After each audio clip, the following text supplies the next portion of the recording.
साथियों, आज हमारे बीच में भारतीय जनता पार्टी के राष्ट्रीय महामंत्री और जम्मू कश्मीर के प्रभारी परम आदरणीय तरुण चुग साहब हमारे बीच में हैं।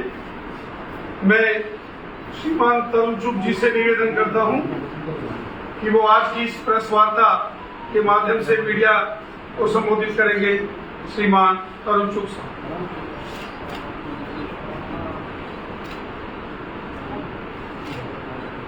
भारतीय जनता पार्टी के वरिष्ठ नेता और देश के गृह मंत्री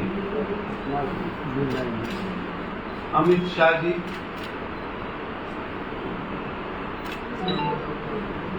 30 सितंबर, 1 अक्टूबर और 2 अक्टूबर को जम्मू कश्मीर के अपने प्रवास के लिए आएंगे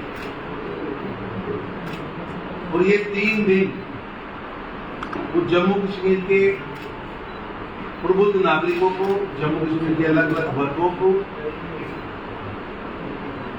मिलेंगे और यहाँ के विकास कार्यों को और अपनी सरकार की गतिविधियों को लेंगे। इस दौरान वो 2 बड़ी सभाओं को भी संबोधित करेंगे।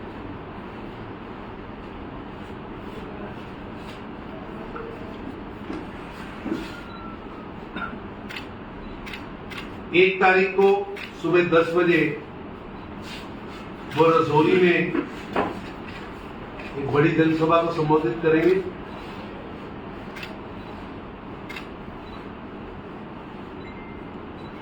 और 2 तारीख को 10 बजे बारामूला में एक जनसभा को संबोधित करेंगे।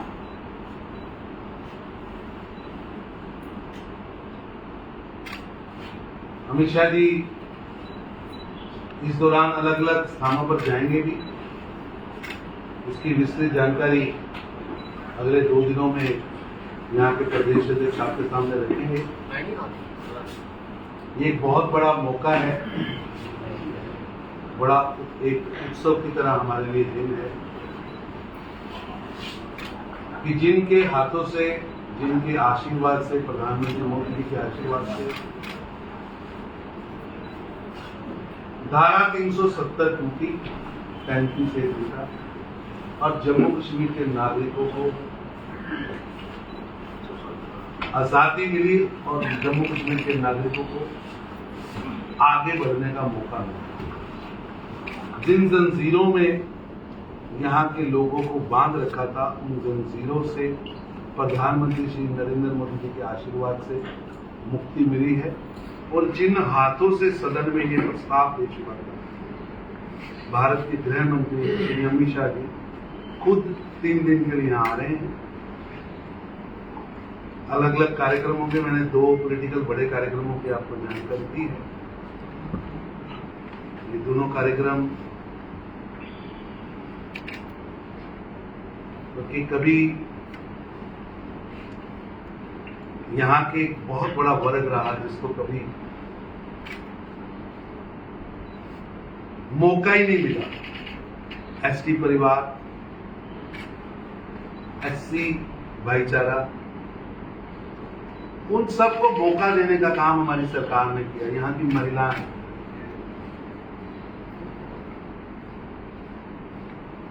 उसी तरह जब भी विकास की बात आई है तो रजौरी पुंछ का क्षेत्र कहीं ना कहीं पीछे रह गया। तो गृह मंत्री जी खुद जाएंगे। उसी तरह हम कश्मीर के 10 जिलों की बात करते हैं तो वहां बारामूला वाला क्षेत्र नेग्लेक्ट कर जाए। इस बार की उनकी जो फेरी है, उनका जो टूर है, उसमें इन 2 क्षेत्रों को हमने पकड़ा है। जिस तरह 370 और 35 को टूटने के बाद हमने उन लोगों को, उन वर्गों को पॉलिटिक्स के मेन स्ट्रीम में लाने का प्रयास किया जिनको 70 साल तक दबा के रखा।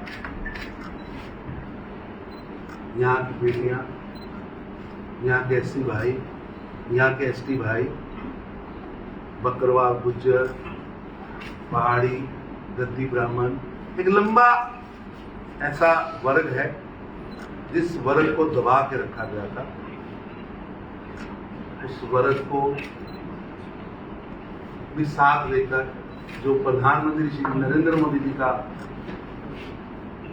मंत्र है, सबका साथ, सबका विकास और सबका प्रयास, उसको हम आगे भी बढ़ा रहे हैं। और ये मंत्र जम्मू कश्मीर में भी सबका विकास, केवल अब्दुल्ला एंड मुफ्तीज का विकास और अब्दुल्ला एंड मुफ्तीज की परिवार का ही विकास हो और गरीब गरीब होता जाए, उस मकड़ जाल से मुक्ति दिलाने का काम मोदी जी ने किया है। विकास की नई गाथा लिखी जा रही है। कोविड की महामारी में 1.5 साल लगभग चीजें काफी रुकी रही या स्लो हो गई, लेकिन इसके बावजूद हम निरंतर प्रयास कर रहे हैं कि जम्मू कश्मीर विकास की ओर आगे बढ़े। और आज मैं सैकड़े काम गिना सकता हूं और उस दिन उन कामों पर चर्चा भी करेंगे। आज मुझे गर्व है कि जम्मू कश्मीर एक ऐसा प्रांत है जहां के एयरपोर्ट्स प्राइवेट प्लेन से भरे हुए, जहां आने वाले टूरिस्टों की तादाद कई गुना बढ़ी, चाहे वो माता वैष्णो देवी हो, चाहे वो अमरनाथ जी की यात्रा हो, चाहे रघुनाथ मंदिर की यात्रा हो, चाहे इस प्रांत के अंदर टूरिस्ट प्लेस पहलगाम हो, श्रीनगर हो, पूरा का पूरा जम्मू कश्मीर एक भगवान की सबसे सुंदर प्रस्तुति है, दिव्य है, सुंदर है। उसके नौजवानों को ना तो जम्मू कश्मीर का नौजवान जम्मू कश्मीर के विकास के लिए काम आता था, ना जम्मू कश्मीर का पानी ना जवानी, दोनों काम होते। अब जम्मू कश्मीर का पानी भी जम्मू कश्मीर के काम आ रहा है और जम्मू कश्मीर की जवानी भी जम्मू कश्मीर के काम आ रही है। यहाँ विकास, इंडस्ट्री रेवोल्यूशन लेके आई है। अभी अगले कुछ महीनों में आपको दिखनी शुरू होगी कि भी कितनी तेजी से चीजें जमीन पर उतरी हैं। टूरिज्म अपने आप में एक प्रफुल्लित हुआ है। उन लोगों ने यहाँ के नौजवानों को टेररिज्म की ओर दौड़ाया। नरेंद्र मोदी जी के नेतृत्व में हमने उन्हें टूरिज्म की ओर लाया। उन्होंने पत्थर चलाने वाले पैदा किए, हमने उन पत्थरों से रोड बनाने वाले नौजवानों को इकट्ठा किया है, डेवलपमेंट करने वाले कश्मीर को खड़ा किया है। अब यहाँ का नौजवान पत्थर का प्रयोग विकास के लिए कर रहा है। यहाँ का नौजवान जम्मू कश्मीर को तेजी के साथ, क्योंकि काफी साल यहाँ विकास रुका रहा, तेजी के साथ ये बढ़ सके, आगे बढ़ सके, भारत के बाकी प्रांतों के साथ कदम से कदम मिला सके, उसका रास्ता मोदी जी ने खोला है। और निश्चित रूप से यहाँ के लोगों ने जो आशीर्वाद डीडीसी, बीडीसी और पंचायत चुनाव में लोकतंत्र पर मोहर लगाई है, मैं समझता हूँ एक अच्छी शुरुआत। साहब इस मौके पर एक मैं इसमें राजेश सवाल लेने से पहले, साथियों, जैसा कि हमारे राष्ट्रीय महामंत्री जी ने बताया कि हमारे देश के यशस्वी गृह मंत्री परम आदरणीय अमित शाह साहब 1 अक्टूबर को रजौरी में और 2 अक्टूबर को बारामूला में एक दोनों बड़ी जनसभाओं को संबोधित करने वाले हैं।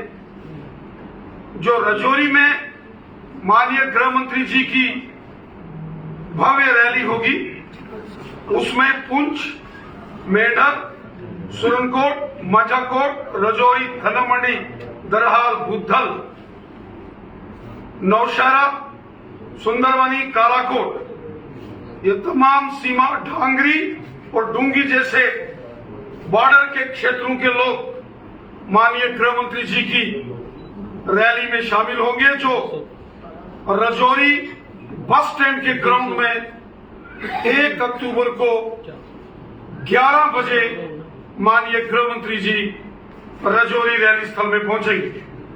वहीं उत्तरी कश्मीर के बारामूला में एक और भव्य रैली का आयोजन किया गया है, जिसमें बारामूला जिला, कुपवाड़ा जिला और बांडीपुरा जिला तीनों डिस्ट्रिक्टों के लोग उस रैली में आएंगे, जिसमें गुरेज हो, बांडीपुरा हो, करनाल, टंगधार, किठवाल, कुपवाड़ा, त्रिगाम हो, उड़ी हो, बारामूला, रफियाबाद, हंदवाड़ा, लंगेट जैसे क्षेत्रों से भारी संख्या में जनमानस बारामूला की रैली में शामिल होंगे। हम हृदय से माननीय गृह मंत्री अमित शाह साहब का धन्यवाद करते हैं कि उन्होंने हमारे इस निवेदन को स्वीकार किया और दोनों रैलीज, एक जो जम्मू संभाग के राजौरी में होगी और दूसरा जो कश्मीर घाटी के बारामूला में होगी, ये दोनों बॉर्डर के एरियाज हैं। और जैसा कि आदरणीय तरुण चुग साहब ने कहा, अक्सर ये सीमावर्ती क्षेत्र, चाहे राजौरी पुंछ हो या बारामूला, कुपवाड़ा, बांडीपुरा हो, यहां के लोगों की हमेशा एक मांग रही है कि माननीय प्रधानमंत्री जी, माननीय गृह मंत्री जी कि वहां रैलीज आयोजित की जाए।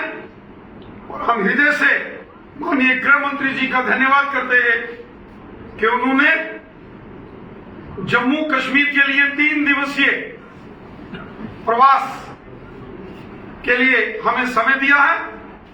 30 सितंबर को वो जम्मू पहुंचेंगे और 1 को राजौरी, 1 अक्टूबर को राजौरी में रैली और 2 अक्टूबर में बारामूला में रैली होगी। दोनों रैलीज भव्य रैलियां होंगी, रिकॉर्ड तोड़ रैलियां होंगी और जिसमें आम जनमानस की जबरदस्त भागीदारी रहेगी।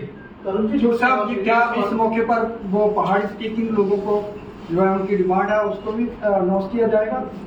वक्त आने दीजिए, खुद गृह मंत्री जी आ रहे हैं, अपने लोगों से वो मिलेंगे और एक एक चीज की चर्चा। तरुण जी, 2 सवाल है। एक बात तो ये है कि असमंजस पैदा हो रहा है, हर जगह कंफ्यूजन है कि असेंबली इलेक्शन कब होंगे, विधानसभा कब होंगे। क्या हम अमित शाह की रैली को ये माने कि कोई इसकी तरफ हम बढ़ रहे हैं विधानसभा चुनाव के लिए? और दूसरा जो अलग है इससे कि सुप्रीम कोर्ट अब 370 धारा 370 को सुनने जा रही है, आप इसको एक हिस्ट्री मान रहे हैं, तो आपको नहीं लगता है कि आपके लिए थोड़ा सेटबैक है? ऐसा है कि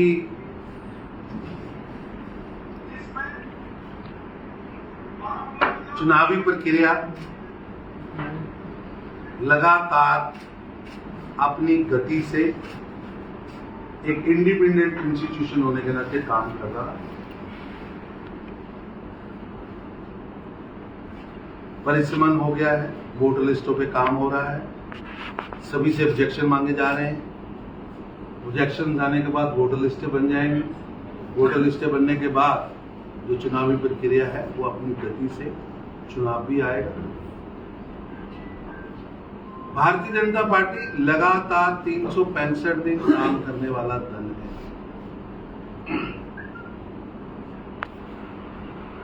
हम यहाँ लोकतंत्र की रक्षा के लिए 1950 से काम कर रहे हैं, चाहे उस समय हमारा नाम प्रजा परिषद था और प्रेमनाथ डोगरा जिस समय हमें लीड करते थे। जनसंघ के नाते श्यामा प्रसाद मुखर्जी ने यहाँ लोकतंत्र के लिए और देश की एकता अखंडता के लिए बलिदान दिया। इसलिए जम्मू कश्मीर निरंतर भारतीय जनता पार्टी के झंडे ले रहा है और हमने लगातार इस पर काम किया। रही बात 370 और 35 की,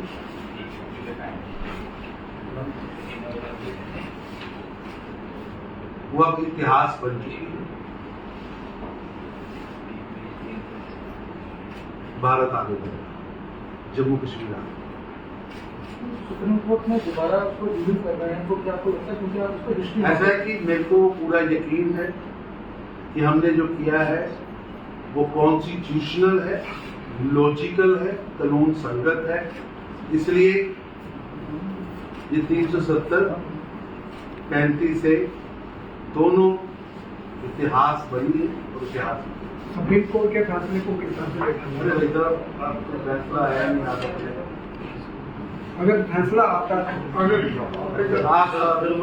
और फिर मगर के बाद फिर अगर।